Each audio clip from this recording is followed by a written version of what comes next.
नमस्कार, आप देख रहे हैं फ्रंटलाइन 24। मैं हूं आपके साथ साहिबा सिंह। बेनीपट्टी में इस बार चुनावी लड़ाई महाभारत से कम नहीं है। ज्यों ज्यों चुनाव की तिथि नजदीक आ रहा है, मुकाबला दिलचस्प होता जा रहा है। यहाँ मुख्य रूप से चार प्रत्याशी एक दूसरे को पटकनी देने के लिए एक से बढ़कर एक दांव खेलते नजर आ रहे हैं। एक तरफ विधायक विनोद नारायण झा की प्रतिष्ठा दांव पर लगी हुई है, तो कांग्रेस प्रत्याशी नलिनी रंजन झा भी जीत के लिए हर शक्ति लगा दी है।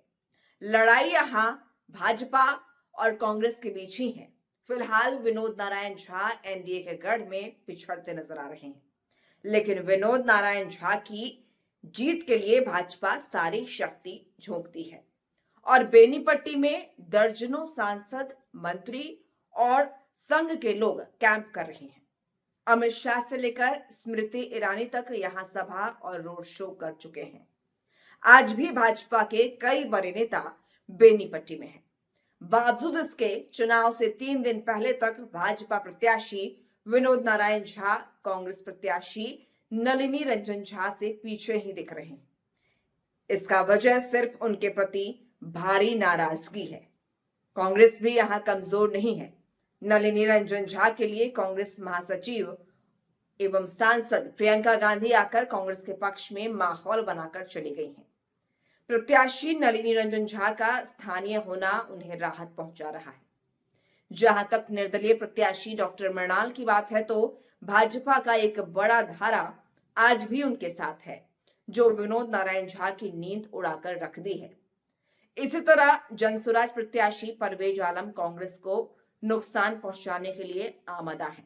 मतलब बेनीपट्टी की लड़ाई दिलचस्प मोड़ पर पहुंच गया है। कांग्रेस को यहां कमोवेश सभी वर्गों का वोट मिलते दिख रहा है। अति पिछड़ा समाज के केवट अमात चौपाल राम मल्लाह, जो पिछले चुनाव तक भाजपा के साथ था, उस वोट में कांग्रेस सेंधमारी कर रही है। वाम दल, जो कभी यहाँ काफी मजबूत थी, वो कांग्रेस के लिए चट्टान की तरह खड़ा है। मुस्लिम मतदाताओं का रुझान भी भाजपा को हराने के लिए कांग्रेस की ओर दिख रहा है। लेकिन कांग्रेस के कुछ लोग नलिनी रंजन झा के मैदान में आने से नाराज भी हैं और वे शांत होकर घर बैठ गए हैं। इनके सामने भी जनसुराज और कुछ कांग्रेसी नेता कार्यकर्ता खतरा बने हुए हैं। डॉक्टर मृणाल अगर 10,000 से अधिक वोट लाने में सफल रहे तो नलिनी रंजन झा की जीत को रोकना मुश्किल हो सकता है। नहीं तो जनसुराज नलिनी रंजन झा की मुश्किलें बढ़ा सकता है। दोनों भाजपा और कांग्रेस के बीच कांटे का मुकाबला होने की संभावना बनती जा रही है। फिलहाल विनोद नारायण झा, जो कांग्रेस प्रत्याशी नलिनी रंजन झा को कांग्रेस का लदनी घोड़ा बता रहे हैं, उनसे पीछे चल रहे हैं। भाजपा अगर बेनीपट्टी में कोई बड़ा करिश्मा कर दे तो यह दिगर बात है। जमीन पर कांग्रेस प्रत्याशी बेनीपट्टी में लगातार बढ़त बनाए हुए हैं। सबसे अधिक यहां ब्राह्मण मतदाता हैं, जो इस समय तक 3 भागों में बटे हुए हैं। यही विनोद नारायण झा के लिए सबसे बड़ा खतरा है। कुल मिलाकर बेनीपट्टी में इस बार बदलाव का बयार बह रहा है, लेकिन चुनाव के दिन आते आते समीकरण बदल जाए तो अलग बात है। बेनीपट्टी के मतदाताओं का गुस्सा भाजपा के खिलाफ 7वें आसमान पर है। यह गुस्सा मतदान के समय तक रह गया तो बेनीपट्टी में भाजपा की नैया डगमगा सकती है। वैश्य समाज, जिसे भाजपा का कोर वोट माना जाता है, वह वोट 80% अपने स्वजातीय प्रत्याशी समीर महासेठ के साथ दिख रहा है।